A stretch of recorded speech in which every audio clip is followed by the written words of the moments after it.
कील का पलंग, जिसे इंग्लिश में बेड ऑफ लाइन्स कहते हैं। आपने खेल या मेले में देखा ही होगा किसी शख्स को कील के पलंग के ऊपर चलते या लेटते हुए। आइए यही तजुर्बा हम आज के इस मॉडल में करने वाले हैं। मेरे पास एक गुब्बारा है। मैं इस गुब्बारे को इन तमाम कीलों के ऊपर रखकर देखती हूँ।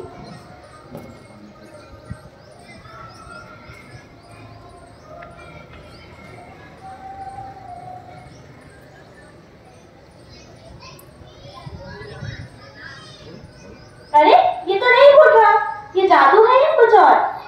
अब देखते हैं एक कील के जरिए।